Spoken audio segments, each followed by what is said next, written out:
Before there was an underworld, there was only the dark. Long before mortals erected temples of white marble, and long before the oceans were claimed by the tides, the universe belonged to the monsters. The Titans ruled with absolute, crushing tyranny. At the head of this primordial empire sat Cronus, the king of time, a being fueled by a desperate, maddening paranoia. He had overthrown his own father, and a prophecy whispered that one of his own children would do the same to him.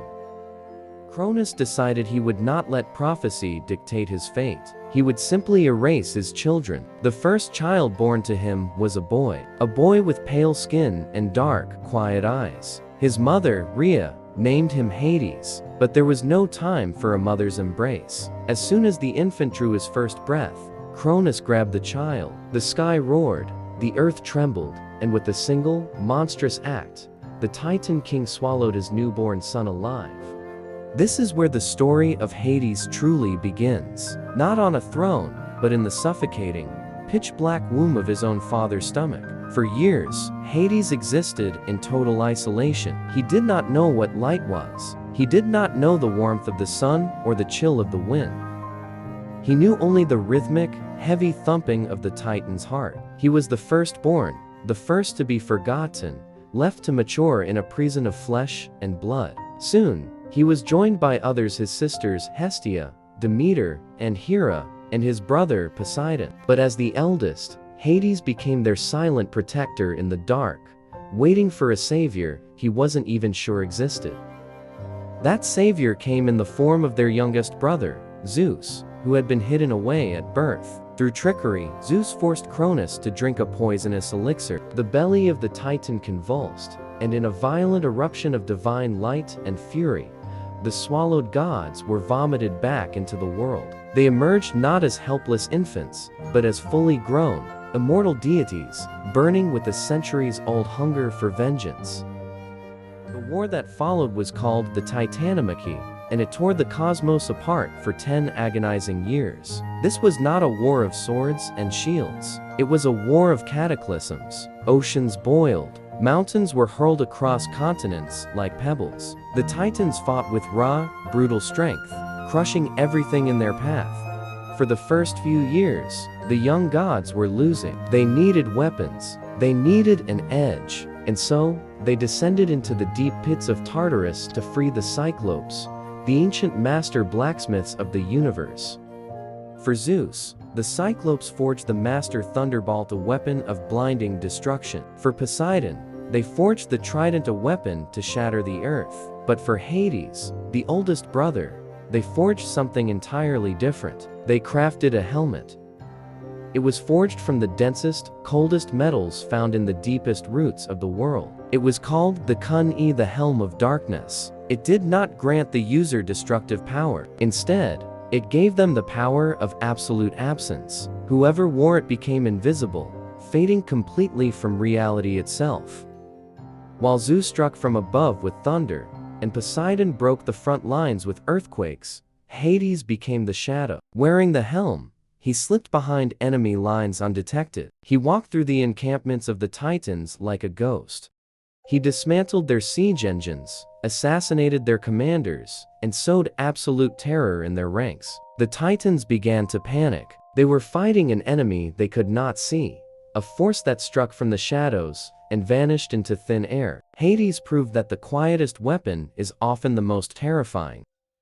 Finally, the Titans fell. They were bound in chains and cast into the depths of Tartarus. The universe was empty, waiting to be claimed. The three victorious brothers stood atop the ruined peaks of the world, looking out over the vast cosmos. Power is a dangerous thing to share, even among brothers who had bled together. They knew that if they fought for dominance, they would destroy the very world they had just saved. And so, they agreed to a game of absolute chance. They would draw lots.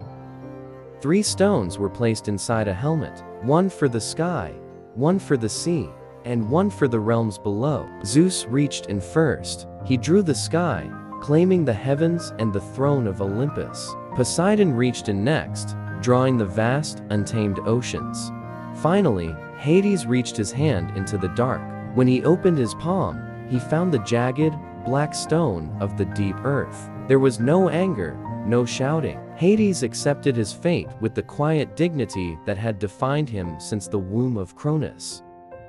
While his brothers turned their faces toward the sun, ascending Mount Olympus to build palaces of gold and marble, Hades turned his back on the light. He walked away from the celebration. He walked away from the laughter of his siblings. He began his long, solitary descent into the earth. Step by step, the warmth of the sun faded from his skin. The chirping of birds and the rustle of leaves died away, replaced by an eerie, heavy silence. In the center of this silent kingdom, Hades constructed his palace. It was not made of shining marble like Olympus, but of dark basalt and cold iron. In the grand hall sat his throne, carved from a single piece of black obsidian. Hades sat down on the cold stone. There was no crowd to cheer for him. There was no feast held in his honor. He sat alone in the dark, the king of an empty world. For centuries, the only sound he heard was his own breathing and the slow, agonizing drip of water from the cavern ceilings. He descended into a realm where the sun had never touched, a realm that would come to bear his very name, Hades. When he reached the bottom, he found a kingdom of endless gray twilight. It was a vast, subterranean continent of cold stone and silent rivers.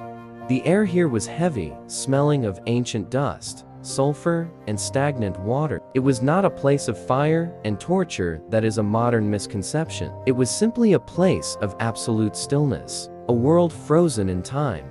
But the silence did not last forever. Above, in the mortal world, humanity was growing, and mortals, by their very nature, must die. Soon, the first human souls began to trickle down into the dark. They arrived at the banks of the underworld rivers, shivering, confused, and weeping. They had forgotten their names. They had forgotten their lives. They were nothing but shadows of who they used to be, lost in the eternal gray.